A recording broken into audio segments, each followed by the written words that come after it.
उन्हें अंतस्थ व्यंजन कहते हैं। य, र, ल, व ये अंतस्थ है, किसी को भी नहीं छूती इसमें जीभ। उष्म व्यंजन, जिन व्यंजनों का उच्चारण करते समय मुख में उष्मा पैदा होती है, इसी से नाम पड़ा इनका। उष्मा यानी गर्मी पैदा होती है और श्वास तेजी से आती है, उनको उष्म व्यंजन कहते हैं। जैसे श, सा, श, ह। अतिरिक्त व्यंजन, जिन व्यंजनों के उच्चारण में जीवा मूर्धा को स्पर्श करती हुई मुख को झटके से खुलवाती है, उसे अतिरिक्त व्यंजन कहते हैं। ये व्यंजन ट और ड और ढ व्यंजनों के नीचे बिंदु लगाने से बनते हैं, जैसे ड़, ढ, ये अतिरिक्त व्यंजन में आते हैं। अतिरिक्त व्यंजन इनको जो है कहा जाता है संयुक्त व्यंजन। दो भिन्न भिन्न व्यंजनों के योग से बने व्यंजनों को संयुक्त व्यंजन कहते हैं। जैसे अक्षः, क, श, अ, ये तीन भिन्न भिन्न जो है व्यंजनों से मिलकर ये बना है। त, र, अ, त्र, ज, य, अ, अज्ञ, और स, र, अ, श्र। अब द्वित्व व्यंजन, जब एक ही व्यंजन ध्वनि का एक साथ दो बार लगातार प्रयोग किया जाता है तो उसे द्वित्व व्यंजन कहा जाता है। जैसे क का पक्का, जैसे च, च, बच्चा और सच्चा, इसके उदाहरण है। संयुक्त अक्षर, जब दो अलग अलग व्यंजन एक साथ प्रयोग जब दो अलग अलग व्यंजन का एक साथ प्रयोग होता है जिनमें एक पहला स्वर रहित और दूसरा स्वर सहित हो तो उसे संयुक्त अक्षर कहते हैं। जैसे ये द और या, जैसे विद्यालय, विद्या, इसमें पहला स्वर रहित है, आधा है, यानी पहला हलंत है, दूसरा पूरा है या, विद्या, विद्यालय। जैसे न और हा, नन्हा, कान्हा।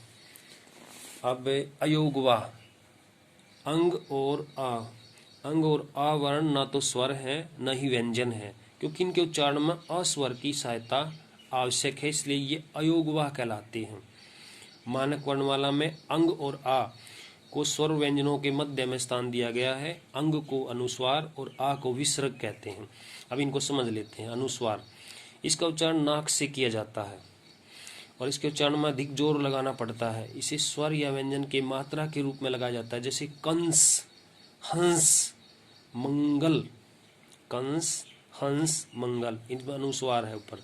विसर्ग, इसका प्रयोग प्राय संस्कृत शब्दों के बाद विसर्ग चिन्ह के रूप में प्रयोग होता है। इसका उच्चारण ह की तरह होता है।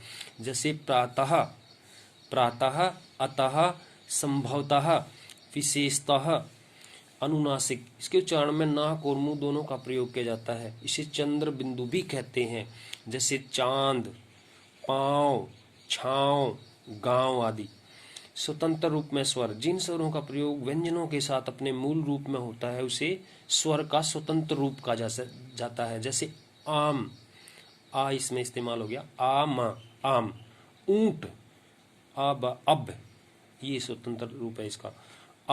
आ ध्वनि अंग्रेजी भाषा से हिंदी में ऐसे अनेक शब्द आए हैं जिनके उच्चारण में अ, ये आ नहीं है, ओ नहीं है, अ ध्वनि का प्रयोग होता है। यह ध्वनि आ और ओ ध्वनि की मध्यवर्ती ध्वनि है। जैसे डॉक्टर, डॉक्टर नहीं बोलेंगे, डॉक्टर नहीं बोलेंगे, डॉक्टर, तो ये आ है। College, ball, toffee, trolley, coffee, तो इसका उच्चारण आ है। आ और आ ध्वनि में व्यापक अंतर है। इनके उच्चारण में अंतर के कारण शब्दों का अर्थ भी बदल जाता है। जैसे बॉल, बॉल तो गेंद है। जैसे बाल बोलेंगे, बाल, बाल का अर्थ है सिर के बाल। यानी आ और आ में बहुत फर्क है। स्वरों की मात्राएं, जब स्वरों को व्यंजनों के साथ जोड़ा जाता है तो उनका रूप बदल जाता है और स्वरों के इस बदले हुए रूप को मात्रा कहते हैं। स्वरों की मात्राएं निम्नलिखित हैं। जैसे आ, जैसे आ को तो ऐसे ही लिखा जाता है, हर व्यंजन में आ शामिल है। आ की मात्रा है ई की, बड़ी की, छोटे ऊ की, बड़े ऊ की, री ऐसे लिखा जाता है। ये आई जो है दो मात्राएं ए की, ओ, औ, ओ की दो मात्राएं। अब इसमें नीचे सभी व्यंजन मात्राओं के साथ दिए गए हैं। वर्णों के स्वरूप को 12 खड़ी कहते हैं। जैसे इसमें क में आ मिला हुआ है, इसमें आ है, इसमें छोटी बड़ी, इसमें जैसे का कै, का, की, कू, के, कई, को, कऊ, कं, कै। इनको इस तरह पढ़ा जाता है। तो 12 खड़ी जो है पूरा दे रखी है। अब इसमें हम आगे पढ़ते हैं उच्चारण के आधार पर व्यंजन के भेद। या आप इससे पहले जो जानकारी है ये आप इसमें खुद पढ़ के इसको समझ सकते हैं। उच्चारण के आधार पर व्यंजन के भेद। उच्चारण के आधार पर व्यंजन के 2 भेद हैं, अल्पप्राण, महाप्राण। अल्पप्राण जिन व्यंजनों के उच्चारण में कम परिश्रम करना पड़ता है उन्हें अल्पप्राण कहते हैं।